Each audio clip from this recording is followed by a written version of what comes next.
আমাদের শাহবাগের সেই সাংস্কৃতিক আড্ডাগুলোতে আপনি দেখবেন যে পূজা, বড়দিন এগুলো নিয়ে আলোচনা হতো, কিন্তু ঈদ নিয়ে কথা বলাটা একটু ঠিক স্মার্ট জিনিস মনে হতো না।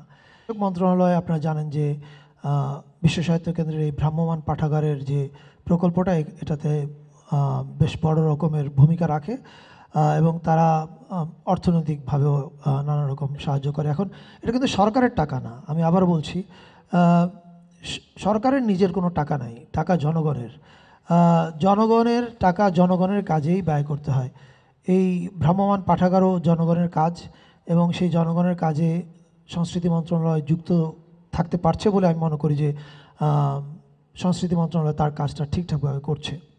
আমরা সামনে এই কাজটা নিয়ে আরও এগোবো, আরও অনেক রকমের আলাপ আলোচনা আমাদের বিশ্ব সাহিত্য কেন্দ্রের সঙ্গে হবে, এবং এটাকে আরও কীভাবে আমরা ছড়িয়ে দিতে পারি, আরও কীভাবে ইফেক্টিভ করতে পারি, সেটা নিয়ে আমরা কথা বলবো।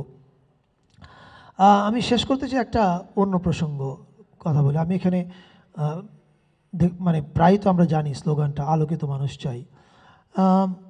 এই কথাটা আমি আজকে বলছি এই কারণ আমরা একটা বিশেষ সময়ে দাঁড়িয়ে আছি। সেই বিশেষ সময়টা আপনারা জানেন যে জুলাই অভ্যুত্থানের পরে, এবং একটা বড় ধরনের, মানে এটা একটা সেফ সরকার পরিবর্তন না, একটা বড় ধরনের বিপ্লবের মধ্য দিয়ে গেছে আমাদের দেশটা। আমি মনে করি আমাদের গত 15 বছরে যে অধঃপতন হয়েছে, এটা বাহ্যত রাজনৈতিক অধঃপতন, আর ভেতরে ভেতরে আসলে এটা আমাদের সাংস্কৃতিক অধঃপতন। এখন এই সাংস্কৃতিক অধঃপতনটার জন্য কে দায়ী, কারা দায়ী, এটা অনেক আলোচনা করা যাবে। আমাদের সংস্কৃতির অন্য জিনিসগুলো আমরা গ্রহণ করছি, যেমন আমরা জানি যে ধর্ম সংস্কৃতির একটা গুরুত্বপূর্ণ অংশ। তো যারা সংস্কৃতি চর্চা করেন, যারা কালচার, যারা আলোকিত, তারা তো আসলে সবার ব্যাপারেই একই রকমভাবে উদার হবেন। কিন্তু দুঃখজনকভাবে হলো সত্য যে আমি দেখেছি আমরা আমাদের শাহবাগের সেই সাংস্কৃতিক আড্ডাগুলোতে আপনি দেখবেন যে পূজা, বড়দিন এগুলো নিয়ে আলোচনা হতো, কিন্তু ঈদ নিয়ে কথা বলাটা একটু ঠিক স্মার্ট জিনিস মনে হতো না।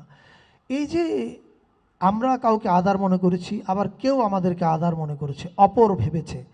আমি মনে করি এই অপর ভাবাটা বাংলাদেশের জন্য খুব ভালো কিছু না, এবং সামনে এই বিপ্লবের পরে আমরা যে নতুন বাংলাদেশটা চাই, এবং নতুন প্রজন্ম যে নতুন বাংলাদেশটা চায়, আমি মনে করি নতুন বাংলাদেশের নতুন প্রজন্ম এই অপরায়ণ থেকে দূরে থাকতে চায়। তারা আমাদের বহু ভাষা, বহু ধর্ম, বহু মতের সব মানুষ মিলে থাকুক, এবং কেউ কাউকে হেয় না করুক, সেটা চায়। এবং যদি সেটা হয় তাহলে আসলে আমরা সত্যিকারের আলোকিত মানুষ হয়েছি বলতে পারবো, এবং আমি বিশ্বাস করি আমরা সেই আলোকিত মানুষ হওয়ার পথেই রওনা দিয়েছি।